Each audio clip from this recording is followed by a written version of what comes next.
Queridos irmãos, Nosso Senhor começa, estamos bem no finzinho do capítulo 15, no início do capítulo 16 de São João, falando-nos do Espírito Santo. Ele diz: quando vier o Paráclito, que eu vos mandarei da parte do Pai, o Espírito da verdade que procede do Pai, ele dará testemunho de mim. Ora, estamos já caminhando para a festa da Ascensão, que tradicionalmente se celebra na quinta-feira, agora, 40 dias depois da Páscoa, mas que no Brasil sempre é transferida para o domingo seguinte. E com a festa da Ascensão, começa a preparação para Pentecostes. De tal modo que a igreja começa a colocar-nos diante dos olhos a pessoa do Espírito Santo. E através das palavras de Cristo, ele nos é apresentado como Paráclito, que é uma palavra tão rica quanto impossível de traduzir adequadamente para a língua portuguesa, porque significa um conjunto de coisas muito amplo. Significa aquele que está ao lado, significa o advogado, o defensor, o consolador, o exortador, o intercessor, companheiro, amigo, significa muitas coisas. Mas todas elas nos indicam a missão do Espírito Santo junto de nós. Ou seja, a terceira pessoa da Trindade foi enviada ao mundo na manhã de Pentecostes para que ele pudesse ser para nós Paráclito. Amigo, companheiro, exortador, intercessor, advogado, consolador, defensor.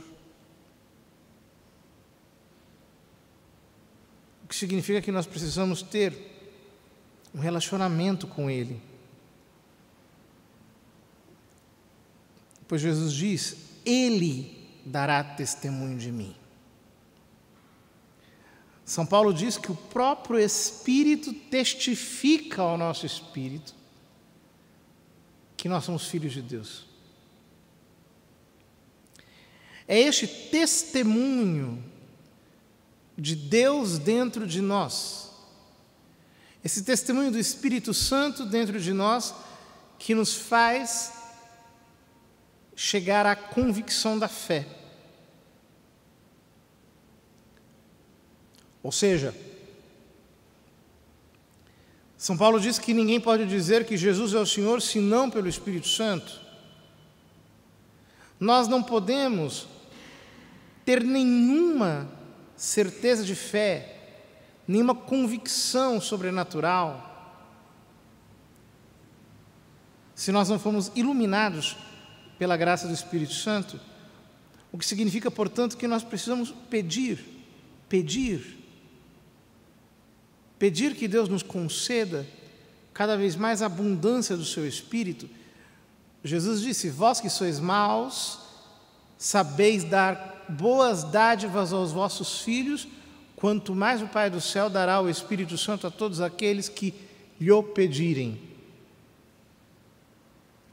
Precisamos suplicar. Não é sem razão que a igreja nos fazia rezar a primeira estrofe do Veni Creator Spiritus, o hino ao Espírito Santo, de joelhos, no ofício divino, porque nós necessitamos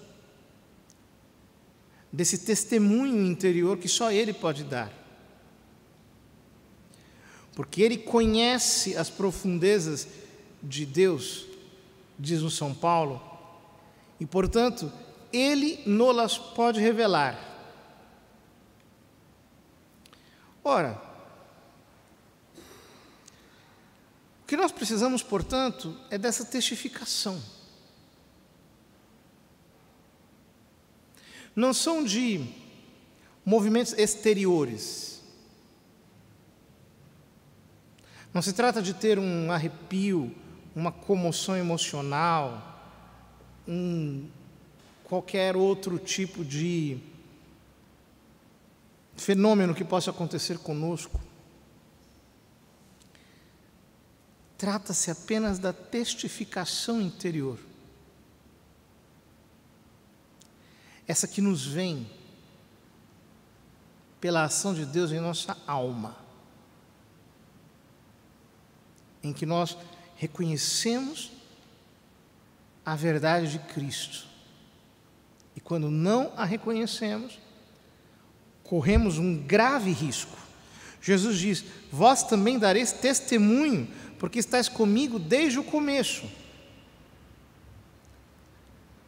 São Paulo diz que Deus enviou aos nossos corações o Espírito do seu Filho, que clama: Abba, Pai. Ou seja, pela ação do Espírito Santo, nós penetramos na vida de Jesus Cristo. E podemos estar com Ele desde o começo, isto é, meditar a sua vida, desde o instante da sua encarnação até o momento em que Ele se assenta à direita de Deus Pai para interpelar em nosso favor, para interceder por nós. E é baseado nesta testificação que o nosso homem interior pode dar o seu testemunho diante dos homens. Ao contrário, quando nos falta esta testificação do Espírito Santo, nós podemos ser vítimas do espírito de engano. Jesus diz: eu vos disse essas coisas para que a vossa fé não seja abalada. Veja a preocupação de Nosso Senhor com a fé. Ele não diz: eu vos digo essas coisas para que vocês não fiquem abalados. Não. Para que a vossa fé não seja abalada. E ele diz: expulsar-vos-ão das sinagogas, e virá a hora em que aquele que vos matar julgará estar prestando culto a Deus. E ele explica por que os homens cairão nesse engano. Agirão assim porque não conhecem o Pai nem a mim. Ou seja, não tem essa testificação no seu espírito. Queridos irmãos, que terrível é alguém andar em espírito de engano. E olha, Satanás está ativíssimo, mais do que nunca. Está agindo nas mentes dos homens e os está trazendo no seu engano de uma maneira cega. Graças às ideologias, às heresias, as pessoas estão enlouquecidas. Elas perderam o padrão. Já não sabem mais o que fazer. Então tem ódio. Mas é evidente. Ontem, Dia das Mães, eu vi uma matéria no jornal de mulheres que se arrependem da maternidade e que têm raiva da maternidade, sendo mães. Outras que se dizem mães de cães, são mães de cachorros, mães de bichos, mães. Outros louvando, sim, os pecados mais grotescos, como se fosse uma coisa linda, digna.